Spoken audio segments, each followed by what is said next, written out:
Devara Tollywood to Bollywood present hot topic అయిపోయింది. మొన్నటి వరకు దేవర నుంచి రిలీజ్ అయిన పాటలే ట్రోల్ అవుతున్నాయంటే లేటెస్ట్ గా వచ్చిన ట్రైలర్ కూడా ట్రోలింగ్ కి ఆనైపోయింది.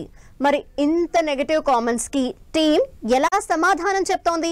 దేవర నుంచి రిలీజ్ అయిన పాటలు ట్రైలర్ సోషల్ మీడియాలో ఎంతగా ట్రెండ్ అవుతున్నాయో అంతగా ట్రోల్ కూడా అవుతున్నాయి. మొన్నటి వరకు పాటలే అనుకుంటే ఇప్పుడు ట్రైలర్ కూడా యాడ్ అవడంతో దేవర వరుసగా ట్రోలింగ్ బారిన పడుతోందన్న టాక్ నడుస్తోంది. యాజ్ ఇట్ ఈస్ సీన్స్ తో పాటు సినిమాలో షార్ట్స్, ఫొటోస్ కూడా పెట్టి సోషల్ మీడియాలో ట్రోల్ చేస్తున్నారు దేవర సినిమాని.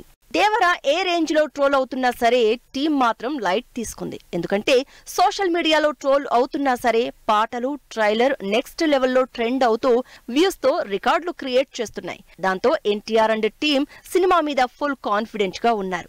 బాలీవుడ్ లో ట్రైలర్ లాంచ్ ఈవెంట్ తో అక్కడ ప్రమోషన్లు స్టార్ట్ చేసిన ఎన్టీఆర్ దేవరని హిందీ మార్కెట్ లో ఏ రేంజ్ లో ప్రమోట్ చేయాలో అన్ని రకాలుగా ప్రమోట్ చేస్తూ ఇంట్రెస్టింగ్ విషయాలు రివీల్ చేస్తూ సినిమా మీద బజ్ క్రియేట్ చేస్తున్నారు. దేవరని ఫస్ట్ నుంచి ట్రోల్స్ వెంటాడుతూనే ఉన్నాయి. అయినా ఏమాత్రం పట్టించుకోకుండా సినిమాని ప్రమోట్ చేస్తున్నారు కొరటాల అండ్ టీం. నిజానికి Koratala out and out action movie చేసింది లేదు. దేవర మాత్రం కంప్లీట్ యాక్షన్ ఎంటర్టైనర్ గా కనిపిస్తోంది. అయితే ఆచార్య ఛాయలు దేవరలో కనిపిస్తున్నాయని, లుక్స్ కూడా అలాగే ఉన్నాయని ట్రోల్స్ వస్తున్నాయి. కానీ ఆచార్య విషయంలో జరిగిన తప్పు మరోసారి జరగకుండా ఈసారి ఎలాంటి రిస్క్ తీసుకోకుండా టైం తీసుకుని మరీ సినిమా రెడీ చేస్తున్నారు కొరటాల. మరోవైపు RRR లాంటి భారీ సక్సెస్ తర్వాత ఎన్టీఆర్ చేస్తున్న ఫుల్ ప్లెజ్డ్ యాక్షన్ మూవీ కాబట్టి దేవర మీద ఎక్స్పెక్టేషన్స్ కూడా అంతే భారీగా ఉన్నాయి.